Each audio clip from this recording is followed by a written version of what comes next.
Allez,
on prend 13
Disons qu'on ne peut plus exercer notre profession dans l'entièreté de ce qu'elle est. C'est-à-dire, normalement, on prépare des projets pour les présenter à un public et le partager avec eux.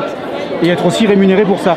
Là, le souci, c'est que du coup, on peut juste travailler dans notre coin, dans des conditions qui ne sont pas forcément faciles, mais qu'on n'a aucune visibilité sur quand est-ce qu'on va pouvoir rejouer devant du public, comme aujourd'hui. Ce qui veut dire qu'en réalité, vous ne pouvez pas vous projeter dans l'avenir. Exactement. C'est de la vraie précarité.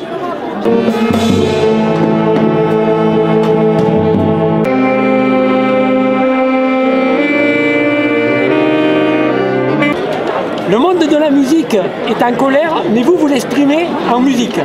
Oui, avec la musique, c'est le meilleur moyen de faire passer plein de choses. La musique, c'est un langage universel. Tout le monde se comprend, tout le monde se parle, et c'est bien, c'est merveilleux. Et vous voulez que je vous dise si je suis en colère, c'est ça? Non, est-ce que le fait que tous les théâtres, tous les lieux, on va dire, de festivités soient fermés, c'est un préjudice quand même pour vous? Ah bah, c'est sûr que c'est un gros préjudice. Après, on est aussi conscient que c'est un gros problème complexe au niveau sanitaire, mais on aimerait avoir des réponses un peu plus cohérentes.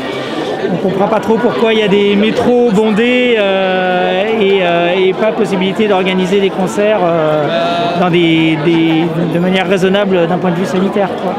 Vous pensez que vous êtes pratiquement le maillon faible de tout ça? Alors, on n'est pas le seul maillon faible. Je pense que le maillon faible, c'est tous les précaires qui en ce moment, nous les intermittents, on a encore la chance d'avoir l'intermittence, mais on pense aussi à tous les guides conférenciers, tous les artistes qui n'ont pas le statut d'intermittent, tout ça, qui eux n'ont rien du tout en ce moment. Ils n'ont pas de chômage partiel, pas d'aide, et c'est pour eux aussi qu'on veut se battre.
Vous me paraissez fatigué. Un peu, ouais.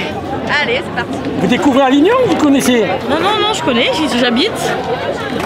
Mais là, ça faisait un petit moment qu'on n'avait pas répété, donc c'était un peu compliqué. Mais c'est pour une bonne cause, donc voilà, on est là.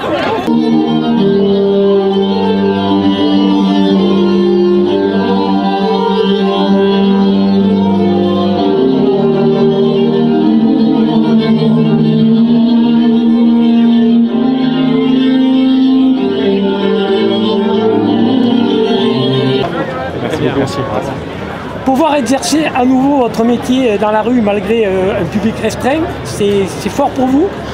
Oui, bien sûr c'est très fort de pouvoir se produire devant des gens, d'avoir quand même un public qui est au rendez-vous, et on voit que c'est des personnes qui ont envie de retrouver du spectacle vivant, que ce soit dans la rue ou sur scène, mais d'être vraiment confrontés à l'art et pouvoir recevoir de l'émotion et de l'animation à nouveau. Oui, c'est toujours une chance de pouvoir exercer notre métier, peu importe que ça soit dans un théâtre ou dans la rue. C'est des métiers qu'on exerce par passion, quoi. Donc c'est sûr que, j'en parlais avec Thomas tout à l'heure, c'est pas tant le fait de ne plus avoir d'argent, de rentrée d'argent et tout ça qui nous dérange. Je pense qu'avant tout, ce qui nous dérange, c'est de ne plus pouvoir exercer notre métier dans de bonnes conditions. Donc là, avoir eu une journée de répétition plus une représentation quand même, c'est quand même quelque chose de très positif pour nous, quoi. Bah oui, c'est important dans une ville comme Avignon, peut-être encore plus qu'ailleurs. En plus, là, il y a quand même, on le voit, les intermittents, les artistes, tous ceux aussi qui travaillent dans le monde du tourisme, de l'événementiel, qui sont mobilisés parce que derrière, c'est des vies. Nous, on subit évidemment ça parce que dans nos vies et dans notre ville, il n'y a plus la culture qui vibre. Et ça, aujourd'hui, on est là pour rappeler que c'est essentiel à nos vies. Et donc, on ne peut pas se satisfaire et considérer qu'il y a une fatalité à ce que les lieux de culture demeurent fermés depuis plus de 150 jours. Mais à côté de ça, en plus, moi, je suis là aussi pour témoigner de la solidarité et du soutien avec des artistes, des jeunes qui essayent d'embrasser une carrière dans la culture, du coup qui se trouvent dans des situations de grande précarité, y compris, on a entendu tout à l'heure cette jeune fille qui dit voilà, moi si je tombe malade, je suis pas couverte. Et ça, c'est pas acceptable, quoi. Enfin, dans un pays comme le nôtre, je pense que cette solidarité, on la doit à tous les salariés, et y compris et peut-être encore plus au vu de la crise qu'on connaît pour ceux et celles qui font vivre la culture. Une dernière question, est-ce que vous pouvez nous donner des bonnes nouvelles pour le Festival d'Avignon? Nous, en tout cas, moi j'ai participé, vous le savez, mercredi avec Olivier Py et Paul Rondin à la présentation de la programmation de la 75e édition du Festival d'Avignon qui démarrera le 5 juillet prochain. Donc moi, comme j'ai dit lors de cette conférence de presse, nous sommes prêts. Nous sommes prêts à tenir en responsabilité, en conscience, ce Festival d'Avignon. Voilà, on est prêt à mettre en place à la fois des protocoles sanitaires évidemment très stricts dans les lieux de culture, mais aussi à gérer l'espace public. Mais maintenant, on attend évidemment les directives gouvernementales parce que c'est important de redonner de la perspective. On espère tous qu'en mois de juillet, la vaccination aura avancé. Donc en principe, on sera plus préservé vis-à-vis de ce virus qui nous pose souci depuis plus d'1 an maintenant. Et c'est pour ça que moi, je suis optimiste et en tout cas combatif plus que jamais pour que le Festival d'Avignon édition 2021 se tienne.